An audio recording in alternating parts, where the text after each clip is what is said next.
Welcome and thanks for joining us. My guest today is Mark Pekrul, the Deputy Assistant Director for Customer and Stakeholder Engagement for the Defense Counterintelligence and Security Agency.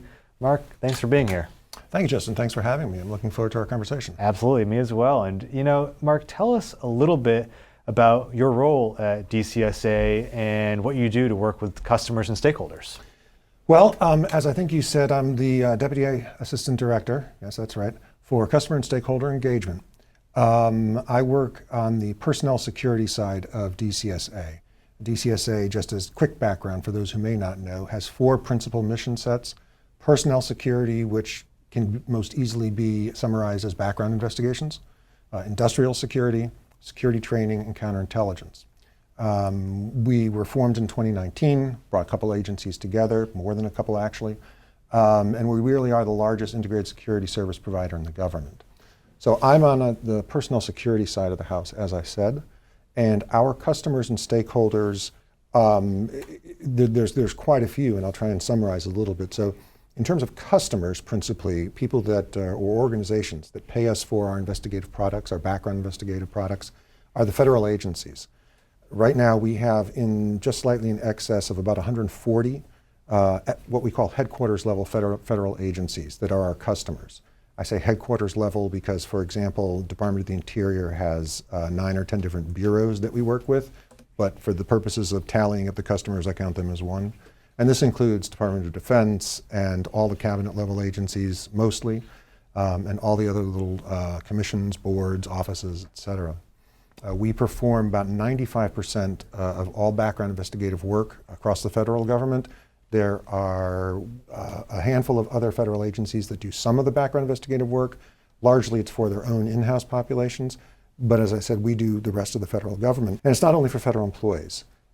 For as many federal employees as the United States government has, we've got many more contract employees, particularly in cleared contract positions. So we also perform the background investigations for the contractor employees, for all military service members coming into the services. So we cover that entire range. And agencies come to us and request us to do a background investigation on X person who's coming in at this level and they need them vetted. And it's a business relationship. They provide us a certain amount of funding for the type of investigations necessary. We do it, we return it to them.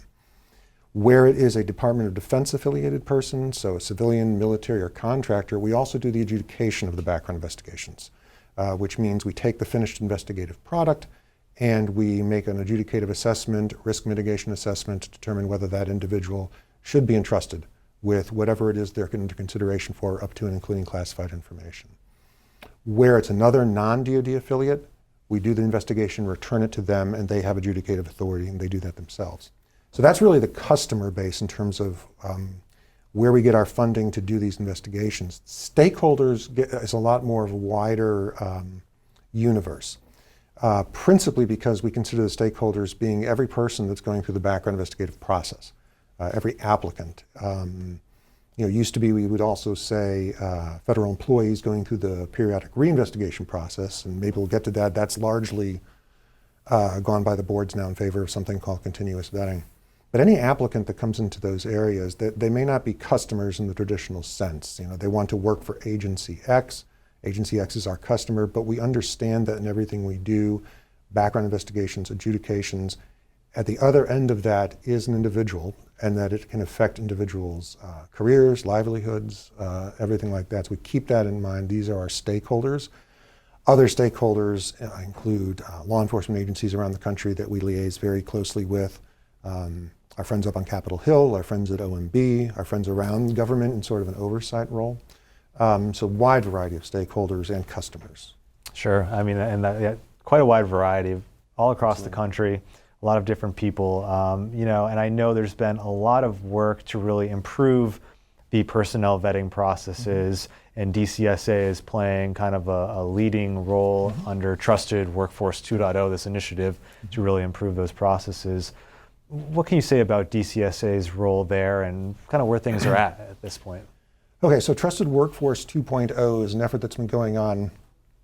I wouldn't dare guess at how long it's been going on now for. It's been a number of years, but it's a stem to stern reevaluation of the entire vetting process for from the application process through to the adjudicative process.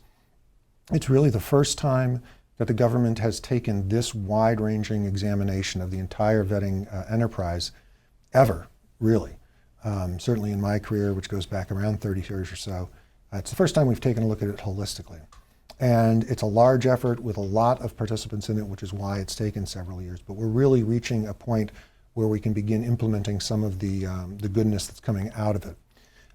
As the 95% solution for federal vetting, the agency that does the most vetting by far, we are keenly involved with the organizations that are principally responsible for developing, in partnership with others, but developing the Trusted Workforce 2.0 standards. This includes OMB, it includes what we call the Performance Accountability Council, which is a group of senior federal leaders from Department of Defense, the Director of National Intelligence, OPM, OMB. We work closely with them to develop and refine new standards. So because we represent the lion's share of vetting that actually occurs, we have established an internal working group that draws together all the other federal, what we call investigative service providers. So the other 20 some odd agencies that do some portion of vetting for their own populations and maybe some others. We've convened a working group under the background investigations element of DCSA. We have what we call, I think it's called the TWIMO. It's the Trusted Workforce Implementation Management Office that works routinely, daily, weekly with all these other investigative service providers, because it's critical. One of the most critical things to this is that we all wind up on the other side when it's done, doing the business in the same basic way. So we want to make sure that even as the rules and the policies under 2.0 develop, that we're all along at every step of the way. We don't want to come out to the end and have, well, I thought it meant this, no, it means this, and we've got a conflict. So we're shepherding that process. We continue to work regularly. We have regular sessions and meetings with the PAC and their representatives, DNI, OPM, OMB. Our director of our agency meets regularly, confers regularly with all these individuals and offices to ensure that we're all aligned and working towards the same goal. Probably one of the earliest adopted elements of Trusted Workforce 2.0 that may probably be of most visibility to some of the folks listening to this is continuous vetting. So traditionally, if you were brought into the government, let's say, and you held a top secret security clearance, you would be reinvestigated every 5 years, which means another SF-86 filled out, which means another sit-down interview, which means your friends and neighbors and coworkers will be interviewed again to some degree. What we found, though, is that doing that every 5 years or 10 years with a secret security clearance misses a lot of time. Sure. Misses a lot of conduct, misses just simply a lot of change in life circumstances, marriages, moves, things like that. So really the idea of moving more towards a continuous vetting program has existed in the ether for many, many years. But Trusted Workforce 2.0 really brought it around into an actual viable product. So what we're doing now, because we are DoD, we can work sometimes more effectively and immediately with other elements of DoD than the larger government. So right now within DoD, whether you're civilian, military, or contractor, you are, for the most part, I don't want to say 100%, but very close to that, already enrolled in CV, which means the days of you requiring periodic reinvestigations are done. So what is CV? Very simply, instead of asking you, or instead of reinvestigating you every some period of years, your name is recorded in our CV data, in our CV system, and is continually or at various intervals run up against certain other databases through which we can hope to gather any information that potentially suggests risk, whether it is criminal history, whether it's financial information, and a variety of other things, so that we can detect risk earlier, take actions to mitigate it, and manage the risk better. We know that just in the few years that we've been doing this wholesale with the Department of Defense, that we know that we have achieved actual detection of issues in some cases sooner and been able to mitigate them sooner than would have been possible under a standard periodic reinvestigation system. Sure. So we think at least those indications indicate that it is working and it's doing exactly what it was intended to do, which is ultimately to make sure that the workforce the federal government has is as trusted and as up to date as possible. Absolutely. All right. Yeah, and I do want to touch more on kind of continuous vetting. Sure. But first I want to get to the experience side of this. Given that we're at the CX Exchange here, you talked about customers. Okay, the agencies that are paying you to do background investigations. Then you have stakeholders, much broader set of people, and those people include the folks who are going through the investigative process. And I'd love to learn a little bit about how DCSA views improving the experience of the folks who are going through that investigative process, because I think it has something of a stigma, right? And so how do you? I think so. But it's also a pretty important process, right? So how do you improve that? The first thing that comes to mind actually is, for example, traditionally, if you were an employee of a federal agency and you were going through your background investigative process and you had questions about, am I filling this out correctly? How do I use the system properly to submit my SF-86 form, et cetera? Your point of contact would be with your hiring agency, not the vetting entity. Several years ago, we thought we had an opportunity to improve at least that part of the process for the applicants. So under my group, customer and stakeholder engagement, one large element of what we do is the customer engagements team. It's known sometimes as the Applicant Knowledge Center. But what that is it provides a fully manned, federal employee manned help desk function for applicants that are going through the process. Everything from simple password resets to more involved system issues and just questions about how to properly perform this entry point of the background investigation, which can probably be the most intimidating if you've never gone through it before, filling out the form. Am I answering this correctly, et cetera? So we've had great success there. I see unsolicited emails 2 or 3 times a week sometimes from individuals who are going through it and write in to say, John Doe helped me very much and it was a great experience, thank you now. Doesn't mean we don't have areas that we can continue to improve in, obviously. We know that we need more staff to keep up with the demand. We know we need greater training of the staff so that they have a greater knowledge base to support the customers. But it is something that we've just started in the last few years, and I think we're very pleased with it so far. As I think you may know, we were recently designated a high-impact service provider by OMB, by the administration. Do the folks here know what Yeah, I think most folks are familiar with the HISP, but maybe 2 sentences on what that does for you. Well, what it does, so a HISP is any agency or function within an agency that has a high level of contact with the public, right, seeking services or information from the federal government. And so it's been around for several years. We just got designated a HISP recently. The standard, what people might go to immediately and think of as what might be a HISP are Department of Veterans Affairs, IRS, National Park Service, things like that. So we've met with OMB a number of times. We've got an office in DCSA that essentially provides the connective tissue between the agency and OMB on the HISP issue. And I guess on there is kind of a customer service SME to work along with them where I can. So what we've designated, the HISP program requires an agency to designate 1 or 2 specific programs. So it's not the whole agency, it's particular functions, as a specific HISP function. So for this first go around, it is this customer engagements team. Right, so what I just explained to you about our help desk for the applicants is that function that we're looking at as the HISP. For meeting with OMB, what we're most hopeful that we might be able to do with that is expand resources, first of all, but also find ways to measure customer satisfaction. Getting an email occasionally from someone saying, great job is wonderful, but it doesn't give us any sort of statistical reliability in terms of how are we really helping the customers, what do the customers really think writ large about this experience. So just from the sort of preliminary discussions I've been involved with, I think we were only designated at the end of last year. That seems to be the greatest potential for assistance to us and the customers. As being a HISP and moving forward. Yeah. You see OMB publish a lot of good statistics about customer engagement and customer satisfaction, and I'm sure the expanded resources would certainly help your efforts. And to a degree, would that be more staff, or how would that work? Well, I think to a modest degree, it's more staff. I think that DCSA headquarters will be adding several individuals specifically for customer experience, because the customers the DCSA has, is not limited to the personnel security customers. The other elements of DCSA has some as well. So I think they want to make that a headquarters level function. Okay. From our end of it, at the actual point of contact with the customers, that's where we're most hopeful that it's going to be resources, it's going to be ideas, it's going to be opportunities to better measure success, find areas of improvement, and implement those.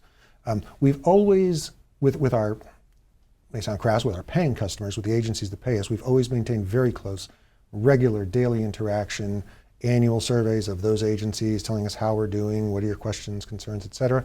But it's this population, it's the population that's actually going through the process that has really been, I think, underserved in this way. Mm-hmm. We understand, and particularly in this area, in Washington, D.C. area, so many people enter into that process. I would, numbers might be fleeting, but particularly in the national capital area, so many people are going to become a customer or stakeholder of this process, or have been in the past. And so we really want to pay attention to that and make the process as easy as it can be. I think we have to remember also that at the end of the day, the process is always going to have to be a little bit, and I don't use this word in a pejorative sense, intimidating. Mm-hmm. Because it is a serious process. We're asking for, when you fill out your form, we're asking for serious thought, serious information, and yes, occasionally you'll be reporting information that you might otherwise prefer not to. And certainly some individuals that come out the other end of the process are not going to necessarily be happy with the outcome of that. And that's certainly a very slim minority. But with all that said, we want to be able to make what we can of the process better, easier, and just more clarified. Because I think there's a lot of misconceptions out there about what the vetting process is, what it will do to you as you're going through it, what it won't do. So these are all ways that we can just help inform people and make the experience as least intimidating as it can be. Sure, yeah, and point taken about just clarifying the process, because I think, a lot of folks on the front end are definitely maybe more intimidated than they should be about it. Well, yes, and we could probably do a whole other segment. There is still, for example, we know, there is still a certain percentage of the population that worries about mental health care, for example. Right. There has always been a question on the standard form, going back to before I came on board, that gets at that issue. And we understand from feedback from people that there is something still in this day and age, a stigma about reporting that for fear of it having some negative impact on your ability to hold a security clearance. I had people tell me that back in the early 90s. We know that still exists now. So that's one area in which we are continually working to educate not just our workforce, but to all applicants to it, to the vetting process, that seeking mental health care is actually seen as a positive, okay, because you're addressing an issue.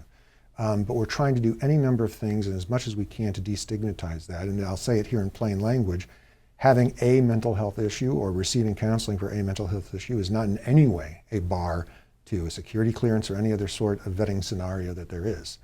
What we're more concerned with in those areas are the impact that that sort of circumstance may have on a person's ability to exercise good judgment, et cetera. Okay, got it. All right, and just really quickly, I know for a lot of folks who are going through the clearance process or the background investigation process, some of the uncertainty is just those maybe months where you just don't really know where you're at. Is there an opportunity? I know you can't, obviously, the investigator can't tell the person, hey, here's what we're looking at right now, but is there opportunities to provide status updates? What happens there? That is something that has been discussed as part of 2.0. So 2.0 is being implemented or developed and implemented at the same time that we're fundamentally creating a new IT system to support all of vetting. So go into this for just a couple of minutes and I'll get to that question that you had. The vetting system is automated, whether it's us doing the background investigation or any other agency doing it. But it's dispersed. It's a collection of systems that have grown up independently of each other in some cases, for as long as now, close to 40 years in some cases. And so the time has come to take a holistic, there's that word again, look at the entire ecosystem of vetting. And what we're doing is we're developing a system called the National Background Investigation Service, NBIS, that will provide a single cloud-based secure system for the entire process, meaning from the time that you submit your application right through to the adjudication process, to the continuous vetting, to the continuous vetting process, the adjudication side of it, and even subject management across the government. So actually, for any of your listeners that might have gone through or might have entered into the vetting process in the last year or so, particularly in the last 6 months, they probably came in using e-application, which is the NBIS version of what many people might know as eQuip, which was the legacy application system. So we've got roughly 95% of all federal case initiations, applications for investigation, are now done on the e-app system. So that's sort of an early success that we have. A lot of work right now is going into just providing this new system. But we're confident that once it's there, we're going to be able to utilize it for a variety of ways that go beyond what we're doing today. One thing that has been spoken about at national governance levels, but also internally, is some sort of, I don't know what the right word would be, an app or I'm not IT, but some sort of way for an individual to log in and just see where they are in the process. To your point, we can't give specific information. The work is all governed by the Privacy Act and Freedom of Information Act, and there's a way for individuals to get that information about themselves. So it would have to be, in some cases, rather high level.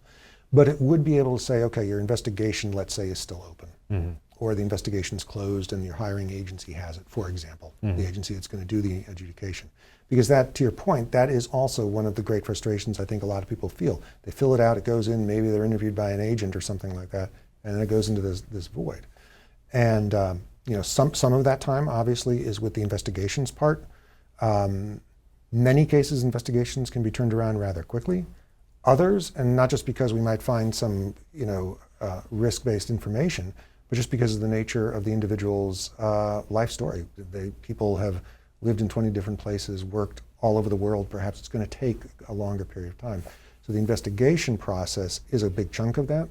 It's also the adjudication process, because agencies receive background investigations, they have workloads of their own, and they have to enter the queue. And so we are working, and one key part of Trusted Workforce 2.0 is also to improve timeliness. Right.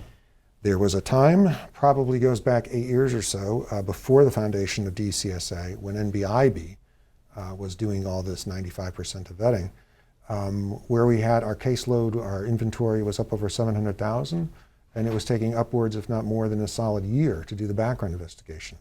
Now our caseload is down to the low 200,000s now, and for top secret clearance it's down to, let's say under 180 days, maybe 150 days or something on average, I think was the latest numbers that I saw. But so there's still room to be improved on that, but we're in a much better place now than we might have been in the past. Yeah, absolutely. Yeah, I remember those days when those numbers were just skyrocketing. So I'm sure it's great to be at that kind of stable caseload number and have those timeliness figures down. I imagine the demands from your customer agencies are to continue driving those down Absolutely. even further, right? So I guess talk a little bit about what you're hearing from agencies in terms of their demands and how you're responding to it through this process. Yeah, so on the one hand, inventory, no one would care if we had 1 million cases in our queue, provided we were turning them around quickly, or more quickly. And that's really ultimately, at the end of the day, the thing that our customers is most concerned about, because for every case that we have, that's an individual that they're trying to put to work in some critical for their mission position. And so we're keenly attuned to that. Yeah, and so timeliness is obviously such a big concern, I'm sure, for your customer agencies. How are you responding to their demands in terms of what they're looking for from timeliness perspective or otherwise? Okay, well, you're absolutely right. We could have an inventory of 1 million cases, and no one would care if we were turning them around in what they consider to be a timely fashion. For every case that we have, that represents an individual that some agency, DOD or other, needs to get into a position to fulfill their mission. So we're very cognizant about that. We address timeliness concerns in a number of ways. Part of it has been and always will be manpower to do the work.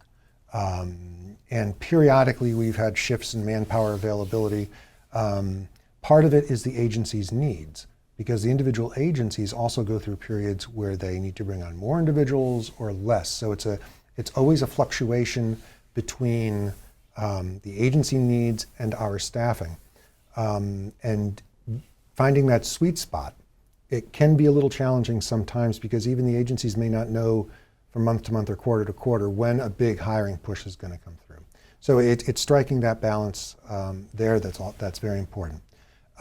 Also, what we learned during COVID particularly, which for every profession, ours included, was an education and it was experience to look at the way we do things and see if we can do them a little bit better. So traditionally, when you're undergoing a background investigation, that requires actual field work right now. So we're talking principally for a top secret security clearance or other higher level position. That involves an agent going out, interviewing you, interviewing a variety of other individuals. With very strict restrictions, or I should say with very strict or narrow exceptions, those interviews had to be done in person. COVID changed a lot of that dramatically in a variety of ways. So we instituted sort of a wider aperture for the use of virtual technology, whether it's, and I don't want to mention any specific platforms because I may mention one that's not approved or something like that, but virtual interviews became far more common under COVID. We've opened the aperture and restricted restrictions a little bit on use of telephone, et cetera. But now even after COVID, we're still at a place where we're confident that what we were able to do during that period did not diminish the overall quality of the work, did not increase risk to a certain degree. So whereas we're not using virtual technologies to the extent we were forced to under COVID, I don't think, we are still using them more than ever before. And we learned that we can do that and still maintain quality and not increase risk, but also do so at a little bit of a quicker pace. It's easier if I can do a video interview with you. That cuts out my drive time, that cuts out time spent phoning back and forth or otherwise trying to set up an interview time perhaps. So we do that more so than we did before. So that's one of the other ways in which we try and keep reducing that timeliness. Interesting. Okay. And I know we've talked about continuous vetting a bit. Do you want to just explain a little bit more about where that's going and how that's going to continue to play a role in this overall investigative process? Well, no, so I mentioned national security, how if you're at the Department of Defense now, whether you're a military service member, federal employee, or contractor, you're almost assuredly enrolled in continuous vetting right now. Most of the other federal agencies are in the process of getting their workforce enrolled in some capacity in continuous vetting. But this only covers the national security population. There are a vast number of federal employees in public trust positions, people that don't perform national security duties or have access to classified information, but nevertheless might have access to financial information, individuals' PII, et cetera, that we also want to ensure a high level of trust. So we're looking at doing a soft launch of continuous vetting for an initial cadre or initial batch of those individuals late in 2024, and then maybe opening the aperture on that more into 25. So that's what we're looking to do. Got it. Yeah, so CV is really expanding across other areas of the federal government here. Yeah, it is. And after a certain amount of time, or eventually, we hope to have the entire federal workforce in a CV system. Got it. Okay. And in terms of, and I know this plays into CV to a certain extent and into the NBIS system that you mentioned earlier, but obviously automation, AI, machine learning, I imagine your agency is looking at how that it can take, those technologies can take a lot of this data and analyze it better, analyze it faster. How are you looking at that, especially from your perch, from a customer and stakeholder engagement perspective? So we have been assessing and piloting some of the clear, practical, and tangible uses that AI offers in support of DCSA's delivery of a trusted workforce, protection of the defense industrial base and supply chains, our ability to protect the trusted workforce and nation from insider threats. AI will have very real security applications for DCSA, from serving as a tool to improve quality and timeliness in processing background investigations, security clearance adjudications, and issuing industrial facility clearances, to identifying risk factors for insider threat incidents and potential assistance to DCSA personnel. I should say the potential for assistance provided by AI is really, I don't want to say limitless, but it's very wide, certainly. And so we've got people looking into that continually. I mean, AI is coming, and we're going to use it to the best of our ability to improve all of our systems. Okay. All right. Interesting. Well, and to just tie it all back together for the CX exchange purposes, what's kind of next on the horizon for you? You've got this high impact service provider designation now. Obviously, customer and stakeholder engagement has always been a priority for DCSA, I'm sure. But how do you see these efforts kind of moving ahead in the coming year or so? Anything you can say there? I guess and maybe overly simplistic, but our goal is to continually improve. You know, the HISP designation is going to enable us, I hope, eventually to find ways to gather greater input from the customers that we serve, or the stakeholders, so that we can use that and make data-driven decisions on how best to improve our services. Our work with the other agencies on implementing Trusted Workforce 2.0 is going to go a long way there as well. And probably some things that we don't even know about now that might present themselves 6 months or a year down the road that we might say, hey, that's another great thing. Can we do that? Let's look at doing that. We hope to be able to improve our annual surveys of our federal customer agencies, find better ways to gather and use information gathered that way. It's really what my team does. So we're always looking not only to do it, but look for new ways to do it. So yeah, it's continual, it's a cliche, but it's continual process improvement. And we're looking all the time to find ways to improve it. And I think from some of these tools that we haven't had before, we're going to be able to make great strides. Okay. All right. Well, again, I'd like to thank today's guest, Mark Pekrul. He's the Deputy Assistant Director for Customer and Stakeholder Engagement at the Defense Counterintelligence and Security Agency. Mark, thank you for your time. Thank you, Justin. Thank you very much. Absolutely. I'm your moderator, Justin Doubleday, and you're watching Federal News Network. Now let me send you back to the studio for more on the CX Exchange.